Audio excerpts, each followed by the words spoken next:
Hello, I am Narlijin Espanyol, and now I will be discussing the environmental management system. So, what is environmental management system? Next. Environmental management system is a set of processes and practices that enable an organization to reduce its environmental impacts and increase its operating efficiency, which means that this system is a guide to an organization for them to lessen their contribution of harming the environment and to increase operation or an additional project to be made. Environmental management involves processes that minimize humanity's impact on its surroundings. The main objective is to create and maintain conditions in which society and nature coexist. The environmental management is a process in which people reduce their impact to its environment that will maintain a healthy or good environment by following the proper way of using our environment. The use of environmental management tools allows institutions to anticipate and to avoid problems in a proactive rather than reactive way. And environmental management tools helps the institutions to create solutions for the future consequence that will occur. To continue.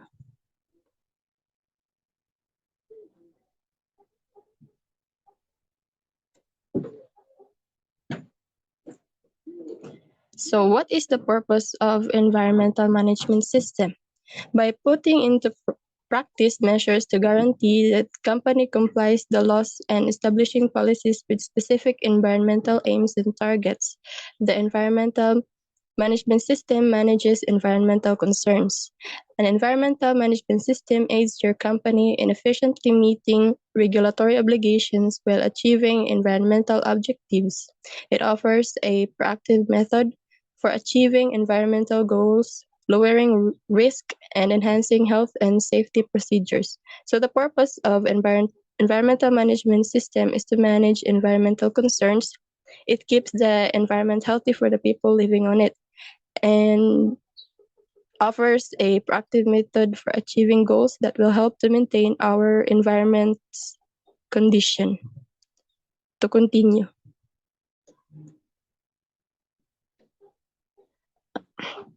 There are several benefits of environmental management system. So what are these? First, reduction in negative environmental impacts. So it reduces negative impacts to the environment. Second, it improves reputation. Then it enhances regulatory performance so that paying fines for not following environmental laws are lessened.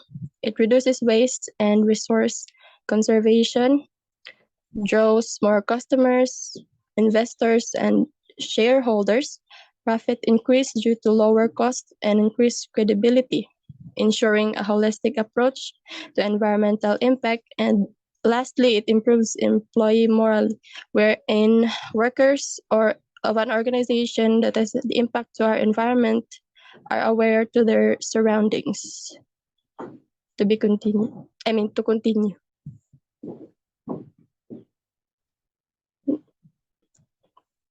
Next is Plan, Do, Check, Act. This is a model of process for maintaining the condition of the environment in which it could be used repeatedly for environment's improvement. It is very important for appropriate environment management wherein people will continue to use the environment while doing the responsibility to manage a good environment. To continue.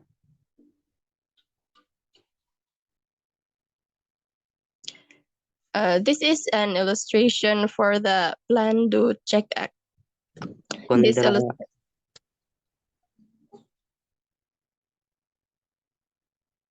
it shows how they work together, and that is for my part. Thank you. Good morning, everyone. I'm Kyle Iblagunsa, and I will be the next reporter. So the plan do check act model. So here, to reduce the environmental impact, we need to do the plan first. So for example, for that is the environmental policies, the objectives and targets, legal register, significant aspects and impacts. Next for the planning is the do, which will do the procedures, the document control, staff training and communications. Next is to check the internal monitoring and auditing, reporting of the results. Last is to act, which to management review and implement recognitive corrective action or improvements to continue.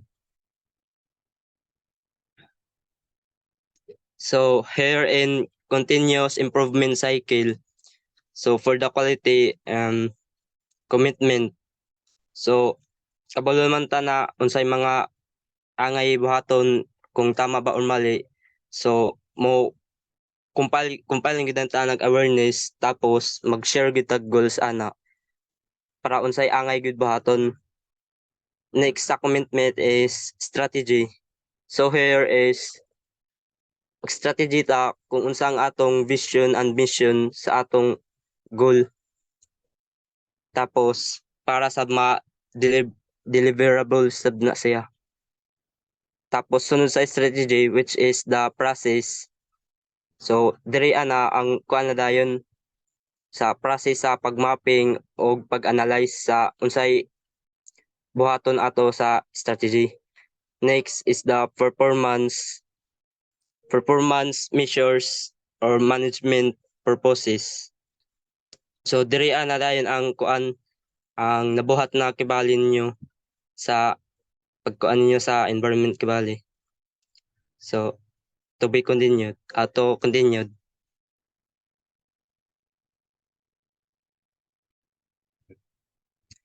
Elements of effective aims. So in developing an effective aims, there are elements that you need to consider.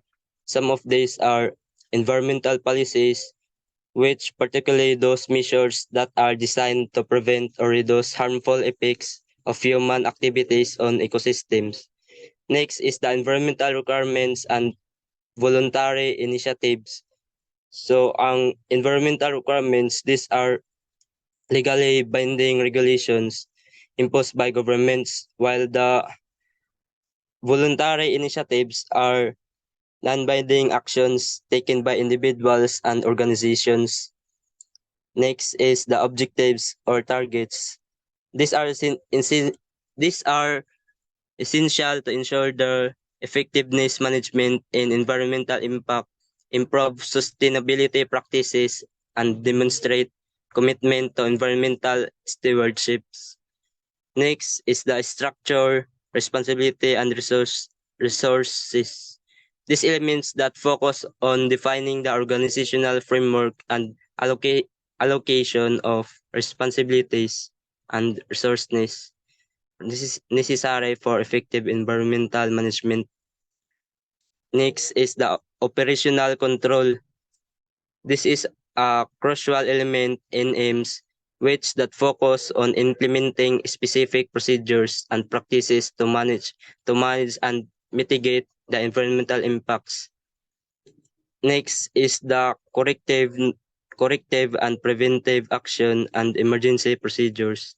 These two are very important element that helps organization addresses and management incidents, prevents recurrences, and respond to emergencies effectively.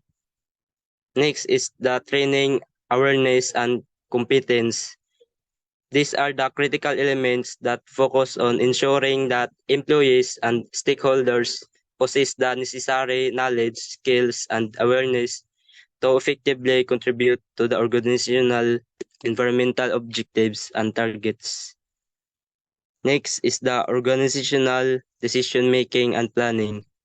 So, These are the important elements that focus integrating environmental considerations into the decision-making process and long-term planning of an organization. Then document control. So document control focuses on establishing and maintaining control over the organization's environmental documents and records. So ang purpose ani is to control document control is to ensure that relevant information is properly managed, updated, and accessible to the appropriate personnel. Lastly is the continuous evaluation and improvement. So this emphasizes the ongoing assessment and enhancement of the organization's environmental performance. So these elements involve regularly monitoring, measuring, reviewing, and updating the aims to ensure its effectiveness and alignment with changing environmental challenges and organizational objectives. So maaro to. Mag ang adto sa tanan, continue diri sa environmental impact assessment. So environmental impact assessment is in short usa ka proseso sa usa ka project or magtukod og project nga gina gina test sila or gina assessment ang usa ka project kung kini ba makadaot sa tong environmental. Sample sa mga factories kung or unsa man ang mga big projects kung naba ni sila impact o sa mga outcome o sa mga possibilities sa na mahitabo sa tuang sa mahitabo sa environment tungod sa mga projects. So environmental impact assessment origin. Before the First World War, rapid industrialization and urbanization in Western countries was rapid loss of natural resources. This continued to the period after the Second World War, giving rise to concerns for pollution, quality of life, and environmental stress. In early 60s, investors and people realized that the projects they were undertaking were affecting the environment, resources, raw materials, and people. So, nabuo gyud ni siyang environmental impact assessment because na-realize nila nga kanang ang ilang mga projects is makaguba sa environment, labi na sa mga factories na naga-release og kanang mga aso. So makadaot kisa sa kuan maka-cause air pollution nga sa tong First World War. Then as a result of this, pressure groups formed with the aim of getting a tool that can be used to safeguard the environment in any development. The USA decided to respond to these issues and establish a National Environmental Policy Act in 1970 to consider its goal in terms of environmental protection. The USA became the first country to enact legislation of EIA. This was the first time that EIA became the official tool to be used to protect the environment. So, sa US gud di siya naguna nga kining environmental impact assessment or EIA. So sa Amerika ni siya nagsugod. So na sila ang batas na para gimo siya official tool sa USA ug sa tibuok kalibutan aron maprotektahan atong environment sa mga projects na maaring makadaot sa tong environment. So next. Environmental impact assessment objectives. Environmental impact assessment objectives is to ensure the environmental considerations are addressed properly and incorporated into decision making process. So matinding decision making process talaga ang environmental impact assessment kay ginakuan nila ang impact or outcome sa usa ka project kung kini ba makadaot, makabenepisyo ba ang kuan ani kanang mga plants, hayop sa ecosystem sa atong environment kung basig mo hinungdan na nag-extinct na mga kanang hayop or organism tungod ra sa kanila project. So nagi siya malakasang decision making good na desisyonan good kung karapat dapat ba ni siya itukod or dili. And to avoid minimize or balance the adverse significant bio cut to siya. So ikaduha ta sa to avoid, minimize, uh, ma, cut. 1, 2, 3, go. To avoid, minimize, or balance the adverse significant biophysical, social, and other relevant effects of developmental projects. So para balance gid siya, uh, para di gid siya makakuan sa tuwang environmental.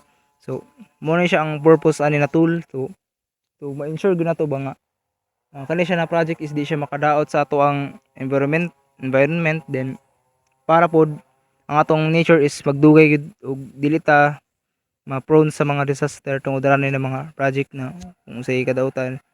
So mayon to, thank you.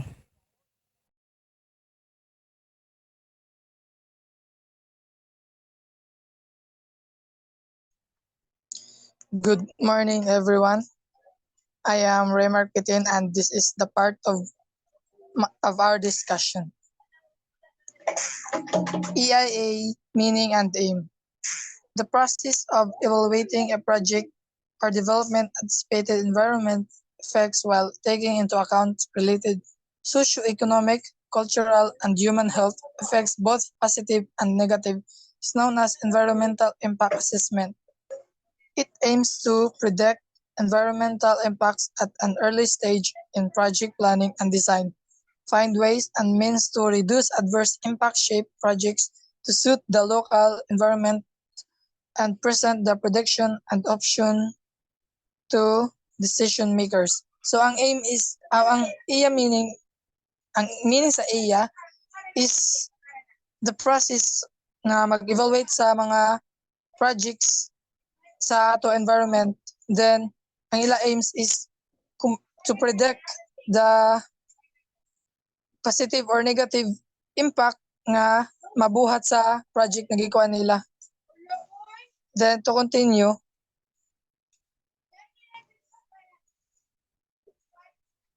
EIA legal policy and institutional framework. EIA takes place within the legal and or policy and institutional frameworks established by individual countries and international agencies. EIA provision and procedure can contribute to successful implementation of project if these framework are adhered to. So ang EIA is dili lang na siya diri sa Philippines na kuan. Bilang origin gid niya is si matong kuan na discuss na tong una na sa US gikan tapos gikuan na din sa Philippines.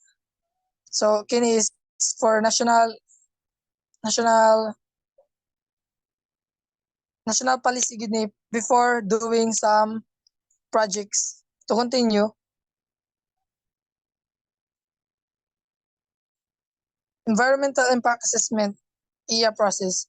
There are two types of EIA, which is the initial environmental examination or IEE, and the second is environmental impact studies or IEEs, or simply EIA or EIE. So initial environmental examination or IEE. IEE is carried out to determine whether potentially adverse environmental effects are significant or whether mitigation measures can be adopted to reduce or eliminate these adverse effects. So ang IEE is for this process is good for only small projects like widening or extension of the road, while environmental impact assessment is mao tong gaina nga for big projects ni siya, like for example na building na magtaod, then ang IEE ang EIA I mean is mag predict og mga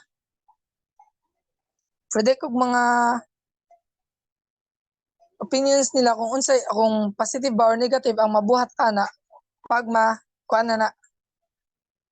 To continue, that's all the part of my report. Thank you.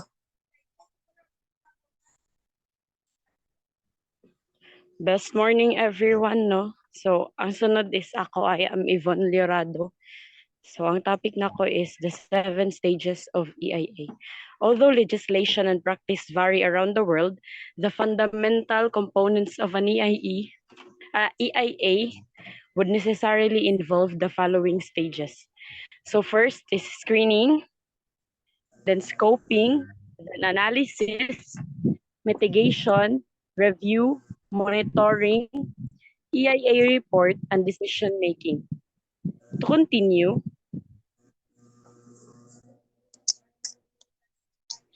so this is the generalized EIA process flowchart. So proposal identification, mo na siya ang pinakauna, which is kanang maghunahuna ng isa ka tao kung unsa iyahang project or plan para sa environment. Then sunod is screening, then EIA required or scoping, then impact analysis, sunod kay mitigation and impact management, then EIA report, tapos magsunod ang review, then decision making na din, which will be done sa mga boss na nila, mga head. So to continue,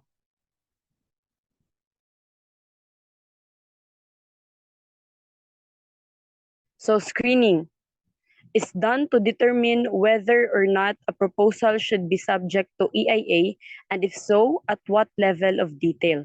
The output of the screening process is often a document called an initial environmental examination or evaluation, or IEE. So ang screening, dira daw siya mahitabo or buhato na siya sa kanang proposal, ilahang i-analyze if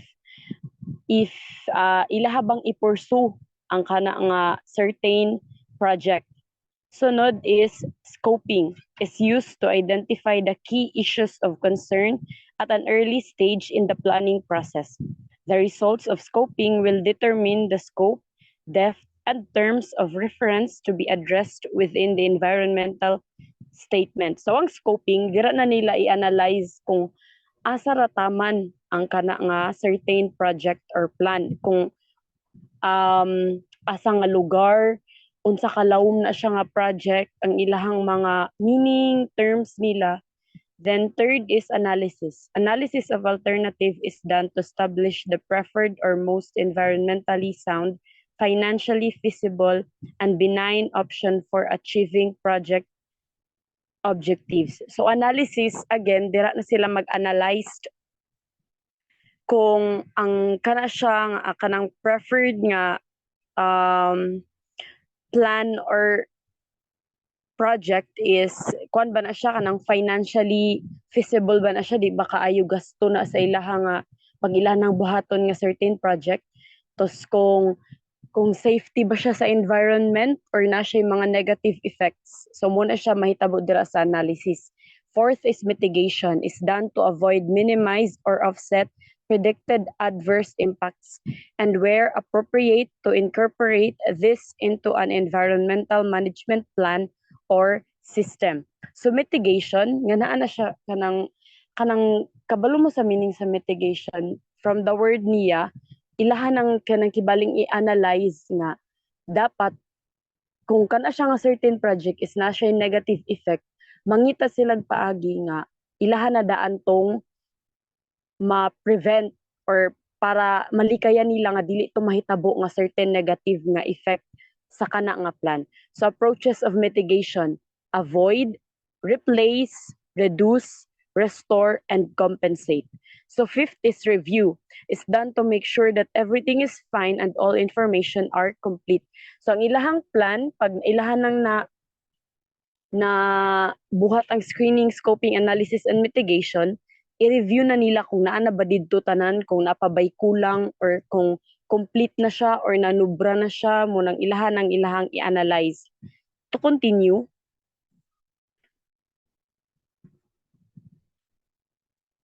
so sixth, monitoring is the systematic measurement of key environmental indicators over time within a particular geographic area. Monitoring should focus on the most significant impacts identified in the AIA. So ang monitoring, diraan na nila i-monitor ang project nila or ang ilahang plan sa kana nga place or sa kana nga environment.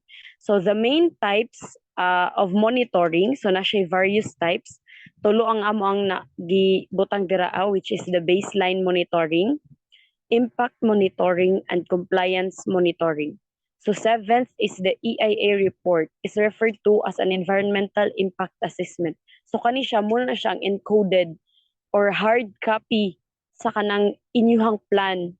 From the word report, syempre na dira atanan, tanan informations, mura na siya og kanang research paper nga naa dira ang introduction, objective, tanan naa dira. So most national environmental laws have specified what the content of EIS should have. Multilateral and bilateral financial institutions have also defined what should be contained in an EIS. So ang kana siyang environmental report or gitawag pod og environmental impact statement or EIS nga report is kanang naa siya kanang certain nga mga sulat kung unsa ra dapat ang ibutang sa iyaha, dili lang magpataka-taka ang nagsulat ana kibali, naa siya mga indicators or naa siya mga basihan sa iyahang ipangsulat dira sa sulod sa report. So 8 is the decision making. So from the word niya itself, ang decision making is diraan na mahitabo ang pag-decide sa mga boss if that project or that plan is buhaton siya or ilahang i-pursue ang kana siya nga kuan. So at each stage of EIA, interim decisions are made. These decisions influence final decisions made about the EIA. The EIS is submitted to designate authority for scrutiny before the final decision. So the authority, together with the technical review panel, determines the quality of EIS and gives the public further opportunity to comment. So muna siya dira deserve daw sila mag-decide is ilahas daw tagaan og opportunity ang public, ang mga tao tagaan lag oportunidad yung maka-comment or makahatag og ilahang own opinion about anang project. So based on the outcome of the review, the designated authority or lending institution will accept. So dira na nila mag-decide pag mahuman na ang outcome sa review, dira sila mag-select kung ilang i-accept, i-reject, or make further modifications to avoid future confrontation. So to continue,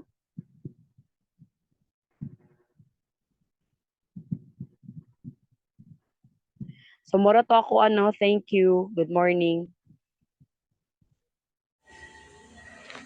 Hello, I'm Rafi Harina. This is my topic, types of environmental impact assessment. First, strategic environmental impact assessment, methodical to systematic approach analyzing of environmental hazard and affect all development politics, plans and program and others. Process strategic action. Number two is regional environmental impact assessment referred to economics cum environmental development planning. Number three is sectoral environmental impact assessment, an alternative to project level IAE, and EIE should be taken place to other regional sector planning. Number four, project level environmental impact assessment. Environmental projects such as construction of highway, expressway, sport and harbors, hydropower project and manufacture industry, mining project, etc. undergo environmental explanation before being given clearance to establish and operate. Next is EIE guidance principles. First is participative should be provide appropriate opportunities to inform involve their interest and effective publics and incorporate their input decision making. Number three is transparency. Assessment process outcome and decision should be open and accessible. Number three is certainly processed. Timing assessment should be agreed, advance and follow all participants. Number four is accountability. Decision maker and project opportunities and responsible to all parties to their action and decision under assessment process. Number five is credibility. Assessment is undertaken with professionalism and objectively. Number 6 is cost effectiveness. Assessment process and its outcomes will be ensured environmental project at this least cost to be easy society. Number 7 is practical. The process should be resolved practical outputs which can be implemented by proponent. Number 8 is relevant focused information that relevant for development, planning, and decision making. Number 9 is focus concern, concentrate on significant environmental effects and key issues that need to be taken in account making decision. Number 10 is interdisciplinary insurance, ensure the appreciate techniques and expert relevant disciplines and employed, including use the traditional knowledge as relevant. Number 11 is integrated. Address entrepreneurship, social economics, and biological aspect. And that's all.